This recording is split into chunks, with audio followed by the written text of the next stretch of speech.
Enters ఏ high gates invites distraction అంటే అప్పుడు దాకా డిస్ట్రాక్షన్ నీ దగ్గరికి రావాలని ఆలోచన దానికి లేదు. అసలు నువ్వు ఎప్పుడైతే చూడాల్సిన వైపు చూడకుండా సర్వోన్నతుడి వైపు, సృష్టికర్త నాకు ఆధారం, నా కోట, నా కంచాన్ని ఎప్పుడైతే నువ్వు అనుకోకుండా ఈ లోక సంబంధం ఉన్న దాన్ని దేనిలో చూసి నువ్వు ధైర్యపడతావు చూసావా, అప్పుడు ఇమీడియట్ గా నీ దగ్గర డిస్ట్రాక్షన్ కి నువ్వు ఆహ్వానం పలికినట్టే అని అంటున్నాడు.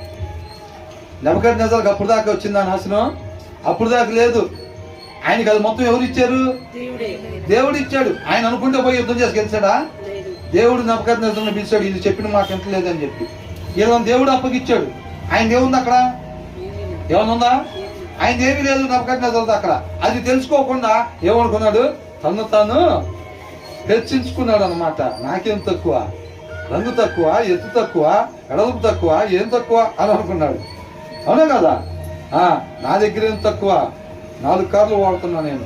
ఎవరైతే తన్ను తాను హెచ్చించుకుంటాడో ఏమవుతాడంట? తగ్గించబడతాడంతే. తగ్గించబడతాడు. ఎంతవరకు?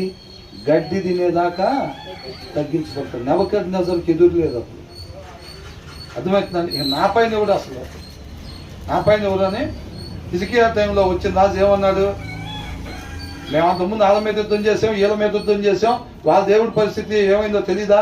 వీళ్ళకి దేవుడి పరిస్థితి ఏమైందో తెలీదా? మీ పరిస్థితి కూడా అలాగే అయింది. మీ ప్రవక్త చెప్పిన మాటలు నమ్మారంటే మీ పరిస్థితి కూడా అంతే అయింది అన్నాడు. ఆ మాటలన్నీ దేవుడు విన్నాడా లేదా? విన్నాడు. అది వినే దేవుడు అనమాట, చూసే దేవుడు మన దేవుడు. అవునా కదా? కాబట్టి ఎవరైతే తన్ను తాను తగ్గించుకుంటాడు, నేను బ్రహ్మాండంగా చెప్తాగా వాక్యం, మనకేంది అసలు ప్రాబ్లం? అవునా? నేను బ్రహ్మాండంగా చేస్తాగా ప్రార్థన. అసలు మనం ప్రార్థన చేస్తే బండలో వెళ్ళిపోవు అని అనుకుంటాం. కొంతమంది పాటలు పాడితే పాట మన తర్వాత ఎవరైనా ఫస్ట్ పేరు మనకే, మనం ఆలస్యం వెళ్ళినా ఫస్ట్ పేరు మనదే ఉంటుంది, రెండో పేరు నుంచి రాసుకోవటం ఎవరైనా అన్నట్టుగా ఉంటే, అక్కడి నుంచి రాకపోతే ఇక్కడ ఏంటంట మట్టి కొండలు అయ్యి. ఏంటి మట్టి అంటే కూడా కొద్దిగా పెద్ద మాట అన్నట్టే, ధూళి కొండలు పనికొస్తాయి. దేనికన్నా మట్టి కొండలు అనేది దాన్ని పోసుకోవడానికి పనికొస్తాయి. ధూళిని కొండలాగా పట్టుకుందాం అనుకోండి, పోతే కింద పోతాయి. దేనికి పనికిరాంది. అవునా? మనం అందరం కూడా అదే. నేను కాదు, నువ్వు కాదు, ఇంకొకరు కాదు, ఈ భూమి మీద ఉన్న ప్రతి మనిషి కూడా మంచిది చేయగలిగినాడు కాదనమాట.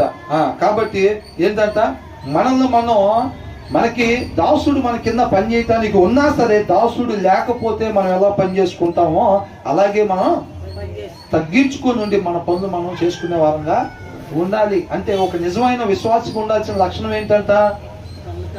తగ్గించుకుని ఉండాలి. ఆ తగ్గింపు ఎక్కడి నుంచి వచ్చింది? యేసయ్య ఎంతకు తగ్గించుకున్నాడండి? సర్వోన్నతుడు, సర్వాధికారి, తోటివారి